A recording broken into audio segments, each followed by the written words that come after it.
જય સ્વામિનારાયણ વિદ્યાર્થી મિત્રો, બાયોલોજી ઈ વિદ્યાના ક્લાસમાં આપનું સ્વાગત છે। 11 સાયન્સ ચેપ્ટર 9 જૈવિક અણુઓ। જૈવિક અણુ બાયોમોલેક્યુલર ઉપર આપણે માહિતી શીખી રહ્યા છીએ। એની અંદર આપણે पोषक घटकों शीख्या खोराकना, carbohydrate, protein, lipid, carbohydrate, protein, lipid और न्यूक्लिक एसिड। अहीं हवे आगळ टॉपिक में जईए छे। टॉपिक छे 9.9 चयापचयनी संकल्पना। एटले आ समग्र टॉपिक है ने एनी अंदर आपणे चयापचय शुं छे एने समझवुं छे। जो तमने आइडिया आवे अथवा हूँ रिमाइंडर आपूँ तो आपणे ज आ धोरण 11 सायन्सनुं पहेलुं चेप्टर जेमां सजीवोना लक्षण हता, जेमां वृद्धि, प्रजनन पछी चयापचय हतो टॉपिक। ए वखते जे आपणे लेक्चरमां चयापचय उपर माहिती लीधी, समजूती आपी, ये अहींया थोड़ीक आ चेप्टर प्रमाणे समझवानुं छे कि चयापचय शुं छे। तो पहला लईए जैविक अणुओ। एनी व्याख्या आपी छे कि बेक्टेरिया होय, प्रजीव होय, वनस्पति होय के प्राणीओ होय, बधा सजीव होय एनी वात करी। એટલે કે બેક્ટેરિયા, પ્રજીવ, વનસ્પતિ કે પ્રાણી પૈકી કોઈ પણ સજીવનો કોષ, એટલે કોઈ પણ સજીવ હોય એ સજીવનો કોષ છે એ બેક્ટેરિયાનું શરીર હોય, અમીબાનું હોય, પેરામેસિયમનું હોય, ફૂગનું હોય, આવૃત બીજધારીનું, અનાવૃત બીજધારીનું, अथवा तो सरीसृप होय, सस्तन प्राणी होय के संधिपात होय के नुपूरक समुदाय होय, कोईपणनो कोष होय ए कोषनी अंदर हजारों कार्बनिक रसायणों आवेला छे। आ बधा ज कार्बनिक रसायणोने जैव अणुओ कहे छे, जेनी डेफिनेशन व्याख्या अगाऊ करी थी। आ बधा जैविक अणुओनी ચોક્કસ સાંદ્રતા હોય છે। આ બધા જૈવ અણુઓની ચોક્કસ સાંદ્રતા હોય છે, જેના એકમને તમારે યાદ રાખવાનો છે। કૌંસમાં આપ્યો છે એનો એકમ। એ જૈવિક અણુઓની સાંદ્રતા મોલ પ્રતિ કોષ, એટલે એક કોષ દીઠ મોલમાં પણ મપાય અને લીટર, મોલ પ્રતિ લીટર, આ બે એકમ આપ્યા છે જે જૈવિક અણુઓની સાંદ્રતા માપવા માટેના છે। અલગ અલગ કોષમાં જૈવિક અણુઓની સાંદ્રતા અલગ અલગ હોય। અહીંયા માત્ર એનો એકમ તૈયાર કરવાનો છે। હવે આપણે ચયાપચયની વ્યાખ્યા લઈએ તો અગાઉના ચેપ્ટરને જરા ખોલીને જોશો તો તમને એમાંથી વ્યાખ્યા યાદ આવશે, અથવા તો મેં લખેલી છે વ્યાખ્યા, એ તમારે तैयार करवानी है। एनी अंदर आपणे समझीए कि अहींया चयापचयनी व्याख्या शुं छे कि कोष के सजीव में जैव अणुओ सतत बीजा नवा जैव अणु में रूपांतर थता रहे छे। एटले अहींया एवी व्याख्या करी कि एक जैव अणुनुं रूपांतर बीजामां थाय, बीजानुं त्रीजामां थाय। એટલે કે કેટલાક જૈવ અણુઓ છે ને એ નિર્માણ પામે, જ્યારે કેટલાક જૈવ અણુઓ છે ને એ વિખંડન થાય। એટલે અગાઉ આપણે પહેલા ચેપ્ટરમાં પણ વ્યાખ્યામાં તો એ જ શીખ્યા હતા કે ચયાપચય એટલે કોષની અંદર કંઈક નિર્માણ થવું અને કોષની અંદર કંઈક તૂટવું। એટલે કા સિન્થેસિસ થાય, કા એનું બ્રેકડાઉન થાય, विखंडन थाय, का तूटे का निर्माण थाय, अने आ बधुं सतत चाल्या करे। आ जे વ્યાખ્યા છે એ ચયાપચયની છે. આગળ સમજીએ. આ રાસાયણિક પ્રક્રિયાને શું કહીશું આપણે? ચયાપચય કહીશું. હવે આપણે ચયાપચય સમજીએ છીએ અને એમાં આપણે એમ કીધું કે કંઈક બને છે અને કંઈક તૂટે છે. એટલે કોષની અંદર બનવું અને તૂટવું એક સામાન્ય છે, પણ એ જે બનવું અને તૂટવું છે ને એને જ આપણે ચયાપચય કહીશું. હવે એના કેટલાક ઉદાહરણો જોઈએ. ડાયસેકેરાઇડ તમને સમજાયું મેં, જેમાં ડાયસેકેરાઇડમાં કયા ડાયસેકેરાઇડ સમજાયા જરા રિવાઇઝ કરશો? ડાયસેકેરાઇડના ઉદાહરણો: માલ્ટોઝ, સુક્રોઝ. પછી ત્રીજું ઉદાહરણ માલ્ટોઝ, સુક્રોઝ, બોલો, લેક્ટોઝ. આ બધા ડાયસેકેરાઇડ છે. જો એ ડાયસેકેરાઇડની અંદર આપણે પાણીનો અણુ ઉમેરીએ તો એમ કહેવાય જળ વિભાજન થાય. અને જળ વિભાજન થાય ત્યારે ડાયસેકેરાઇડની વચ્ચે આવેલો ગ્લાયકોસિડિક બંધ તૂટે. ચલો, અહીંયા વિખંડન થયું. કોનું? ગ્લાયકોસિડિક બંધનું. તો એ ગ્લાયકોસિડિક બંધ તૂટ્યો એટલે 2 મોનોસેકેરાઇડ બની ગયા.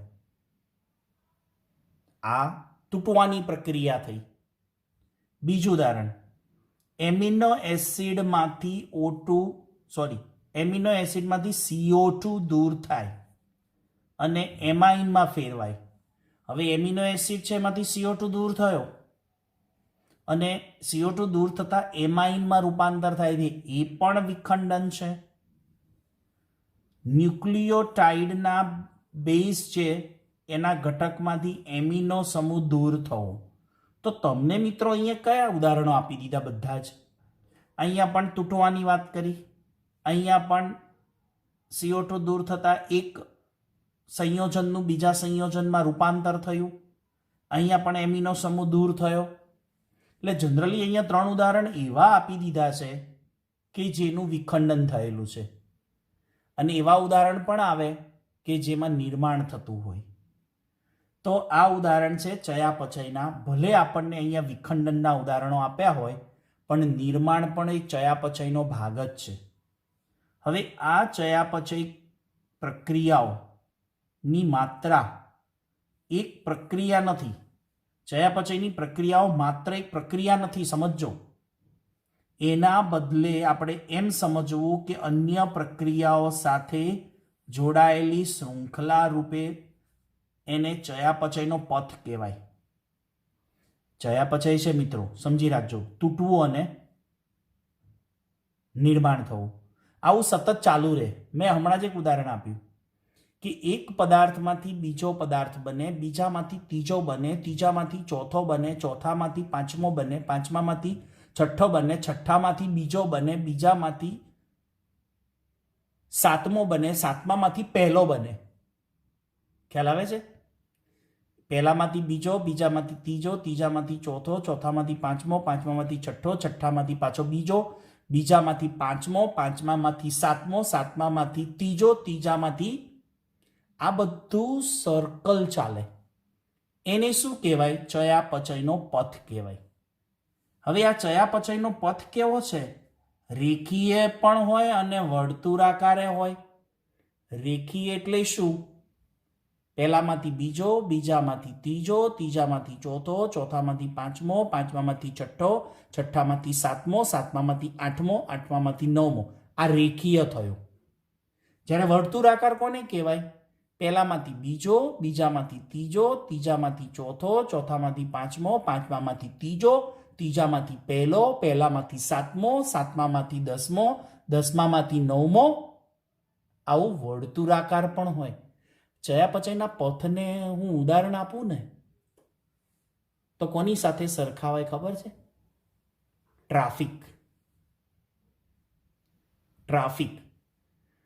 તમે અમદાવાદનો ટ્રાફિક જોયો હોય, કદાચ કોઈએ દિલ્હીનો ટ્રાફિક જોયો હોય, તો આપણે ટ્રાફિક શબ્દથી પરિચિત છીએ. તો આ ચયાપચયનો પથ પણ એક ટ્રાફિક જ છે. એ ટ્રાફિક કા સીધો હોય કાં તો એ ટ્રાફિકમાં વચ્ચે ઘણા બધા વળાંકો આવતા હોય અને એક વળાંકથી પાછો બીજો વળાંક, બીજાથી ત્રીજો વળાંક. સમજાય છે ને? હા. પણ આપણા અમદાવાદના કે દિલ્હીના કે ઇન્ડિયામાં કોઈ પણ ટ્રાફિક વ્યવસ્થા કેવી છે કે અકસ્માત થવાની સંભાવના છે. આટલો ટ્રાફિક સિગ્નલ, ટ્રાફિક પોલીસ હોવા છતાં પણ અકસ્માતો થાય છે, એક્સિડન્ટ થાય છે. પણ આપણી બોડીમાં ચયાપચયનો પથ એને ટ્રાફિક સાથે સરખાયો છે. પણ એ કેવો ટ્રાફિક છે? ક્યારેય એમાં અકસ્માત થતો નથી. આ એક ટ્રાફિક વ્યવસ્થા સાથે ચયાપચયના પથને સમજાવી શકાય. આ ચયાપચય પથમાં વપરાય છે એને ચયાપચયકો કહેવાય. એટલે ચયાપચય પથની અંદર જે પ્રક્રિયકો વપરાય એને ચયાપચયકો કહેવાય. એનો એક ચોક્કસ વેગ હોય છે અને ચોક્કસ દિશામાં ગતિ કરે છે. આવી ગયું ને? ટ્રાફિક કોને કહેવાય? ટ્રાફિકમાં કોણ હોય? કે ટ્રાફિકમાં ગાડીઓ હોય. અને એ ટ્રાફિકની ગાડીઓ જે છે એ રોડ ઉપર દોડતી ગાડીઓ હોય, એમાં 2 લેન હોય, 3 લેન હોય, 4 લેન હોય. એની અંદર સડસડાટ ગાડીઓ એની સ્પીડે જતી હોય એટલે એને ચોક્કસ વેગ હોય. તમારે 60ની સ્પીડે ચલાવવી હોય ગાડી તો 60ની સ્પીડ ઉપર જ જવું પડે. એક ટ્રેક હોય. ઇન્ડિયામાં ભલે નથી પણ ફોરેનમાં તો સિગ્નલ છે કે ઉપર લખેલું હોય તમારે 80ની સ્પીડે જવું છે તો ગાડી 80ની સ્પીડમાં જ લેવી પડે. એનો ટ્રેક જુદો હોય એટલે બધી ગાડીઓની સ્પીડ 80 જ જતી હોય. પછી 80ની સ્પીડે જતી ગાડીમાં વચ્ચે તમે 40ની સ્પીડે ગાડી ના ચલાવી શકો. તમારે 40 ચલાવી છે તો તમે 40ની સ્પીડની ટ્રેકમાં જતા રહો. નહીંતર શું થાય? અકસ્માત થાય. અને ત્યાં તો કેવી સુવિધા છે ટેકનોલોજીની, તમારી 40ની સ્પીડે ગાડી જતી હોય ને તમે 40ની ટ્રેકમાં હોય ને તમે એક્સિલેટર આપતા 50ની સ્પીડ થાય ને તો તરત જ ત્યાંના કેમેરામાં કેપ્ચર થઈ જાય. ડિજિટલ ટેકનોલોજી છે કે તમારા ગાડીની સ્પીડ 40થી 50 થઈ ગઈ, તરત જ રેકોર્ડમાં નોંધાઈ જાય. તમે 40ની ટ્રેકમાં હોવા છતાં 50ની સ્પીડે ગાડી ચલાવો છો, તમને દંડ થાય. તમને ત્યાં ઇલેક્ટ્રોનિક્સ મેમો આવી જાય, મોબાઈલમાં જ મેસેજ આવી જાય તરત ઇન્સ્ટન્ટ કે તમે 40ની સ્પીડની ગાડી તમે 50ની સ્પીડે ચલાવો છો તો તરત જ તમારી ભૂલ થઈ છે એનો તમને ત્યાં મેમો મળી જાય. તો એક ચોક્કસ ગતિક વ્યવસ્થા છે આ ચયાપચયકોની. અને આ ચયાપચય પ્રક્રિયામાં કોણ વપરાય? ઉત્સેચકો વગર તો શક્ય નથી. એન્ઝાઇમ, જેને કેમિસ્ટ્રી પ્રમાણે તમે શું બોલો છો? કેટેલાઇઝર. ઉદ્દીપકો વગર તો આ પ્રક્રિયાઓ શક્ય જ નથી. આ એક પ્રકારની કેમિકલ પ્રોસેસ છે પણ સજીવના કોષમાં ચાલતી હોવાથી એને જૈવરાસાયણિક એટલે કે બાયો કેમિકલ પ્રોસેસ કહેવાય. અને કોઈ પણ બાયોકેમિકલ હોય કે કેમિકલ પ્રોસેસ છે એની અંદર ટેમ્પરેચર, ગરમી અથવા તો એન્ઝાઇમ જેને આપણે ઉદ્દીપકો કહીએ છીએ એના વગર મોટો અણુ નાનો બને નહીં કે નાનો અણુ મોટો અણુ બને નહીં. નાના નાના અણુઓ જોડાવા અને મોટો અણુ બનાવવો હોય ને તો પણ એન્ઝાઇમની જરૂર પડે, ઉત્સેચકની જરૂર પડે. મોટા અણુને તોડીને અસંખ્ય નાના અણુઓ બનાવવાના હોય ને તો પણ એન્ઝાઇમની જરૂર પડતી હોય છે. આ ચયાપચયની અગત્યતા શું છે મિત્રો? કે શરીરની સામાન્ય સ્વસ્થ અવસ્થાને જાળવી રાખવા માટે, એટલે કે આપણા બોડીમાં કોષની અંદર ચયાપચય રેગ્યુલર થાય તો આપણી સ્વસ્થ અવસ્થા જળવાઈ રહેશે. અને ચય અને અપચય બંને એકબીજાને સમાંતરે ચાલતા હોય છે. પણ મેં તમને ધ્યાન દોરેલું છે કે ચય કરતા અપચય વધી જાય કે ચય કરતા અપચય વધે કાં તો અપચય કરતા ચય વધે તો શું થાય? અહીંયા ચયની ક્રિયા અહીંયા વધારે થાય છે તો શું થશે? કોષની અંદર વૃદ્ધિ થાય. અને જ્યારે ચયનું પ્રમાણ અપચય કરતાં ઓછું હોય અથવા એમ કહી શકાય કે ચય કરતાં અપચય વધારે હોય તો શરીરમાં શું લાગે? ઘસારો, જીર્ણતા લાગે. પેલામાં ગ્રોથ થાય, જ્યારે પેલાની અંદર મૃત્યુ આવે, ઘસારો લાગે. તો આ વાત છે ચયાપચયની. અને એ જ ચયાપચયને આપણે શબ્દ છૂટો પાડી દઈએ, ચય વત્તા અપચય. ચયને શબ્દને છૂટો પાડી દઈએ, સંધિ છૂટી પાડીએ તો ચયાપચય ઇઝ ઇક્વલ ટુ ચય ક્રિયા વત્તા અપચય ક્રિયા. ચયાપચય શબ્દ એ બે ક્રિયાનું કોમ્બિનેશન છે. કઈ બે ક્રિયાઓનું કોમ્બિનેશન છે? ચય ક્રિયા અને અપચય ક્રિયા. આ બંને ભેગા થાય ત્યારે ચયાપચય શબ્દ બને છે. એમ ચય ક્રિયા અને અપચય ક્રિયા ભેગી થાય ત્યારે શરીરના કોષોની અંદર ચયાપચય મેટાબોલિઝમ થતું હોય છે. તો એનો ડિફરન્ટ જોઈએ, ચય ક્રિયા અને અપચય ક્રિયા. આનો મેઇન ડિફરન્ટ જોઈએ, શું આવે? પહેલું, ચય ક્રિયામાં શું થશે? સરળ ઘટકોમાંથી જટિલ ઘટકો, એટલે કે નાના નાના ઘટકો ભેગા મળીને મોટો ને જટિલ ઘટક બનાવે તો ચય ક્રિયા કહેવાય. અપચય ક્રિયા કોને કહેવાશે? જટિલ ઘટકોમાંથી સરળ, એટલે કે અહીંયા નાના અણુઓમાંથી મોટો અણુ બને, જ્યારે અપચય એટલે અહીંયા મોટા અણુમાંથી નાનો અણુ બને. એટલે અહીંયા નાના અણુઓમાંથી મોટો અણુ બને તો એને શું કહેવાય? સંશ્લેષણાત્મક પ્રક્રિયા કહેવાય. શું કહેવાય? સંશ્લેષણાત્મક, એટલે કે નિર્માણ કરતી પ્રક્રિયા કહેવાય. જ્યારે અપચય ક્રિયા છે એ કેવી પ્રક્રિયા કહેવાય? વિખંડન અથવા તો વિઘટનાત્મક, એટલે કે આની અંદર કંઈક તૂટફૂટ થતી હોય. જ્યારે ચય ક્રિયા છે એની અંદર કંઈક સિન્થેસિસ થતું હોય. એનો ચય એટલે ઇંગ્લિશમાં કેટાબોલિઝમ અને એનાબોલિઝમ. ઇંગ્લિશમાં ચયાપચયને મેટાબોલિઝમ કહેવાય, એનો સંધિ છૂટી પાડીએ છીએ તો ચય અને અપચય કહેવાય. ઇંગ્લિશમાં કેટાબોલિઝ અને એનાબોલિઝમ. તો અહીંયા નિર્માણ થતી પ્રક્રિયા છે અને અહીંયા વિઘટનાત્મક પ્રક્રિયાઓ છે. જ્યારે અહીંયા કંઈ નિર્માણ થતું હોય ને ત્યારે શક્તિની આવશ્યકતા હોય. આ તફાવત યાદ કરજો, પહેલા ચેપ્ટરમાં મેં સમજાયેલો છે ઉદાહરણ સહિત. એ જ વસ્તુ અહીંયા શીખવાની છે, પણ ડીપમાં છે અને આ ચેપ્ટરમાં આવે છે એટલે આપણે સમજવાની છે. અહીંયા જ્યારે શક્તિ શું થાય છે? મુક્ત થાય છે. અહીંયા શક્તિની જરૂર પડે, કંઈક બનાવવાનું છે તો એનર્જી વપરાશે. જ્યારે અહીંયા કંઈક તૂટશે ને એટલે અંદરથી મુક્ત થશે, એટલે કે અહીંયા એટીપીનો ઉપયોગ થશે, જ્યારે અહીંયા એટીપી રિલીઝ થશે. શક્તિ એટલે કોષમાં શક્તિનું ચલણ. કોષની અંદર એનર્જીની કરન્સી કઈ છે? એટીપી, એડિનોસાઇન ટ્રાઇફોસ્ફેટ, જેને આગળના ન્યુક્લિક એસિડ વખતે મેં સમજાયેલું કે એટીપીનું બંધારણ શું છે. ચલો હવે એ ચય ક્રિયાના કેટલાક ઉદાહરણો અહીંયા આપ્યા છે અને અપચય ક્રિયાના ઉદાહરણો આપ્યા છે. દાખલા તરીકે અહીંયા એમિનો એસિડમાંથી પ્રોટીનનું નિર્માણ થવું. એમિનો એસિડમાંથી પ્રોટીનનું નિર્માણ થવું એ કઈ ક્રિયા કહેવાય? ચય.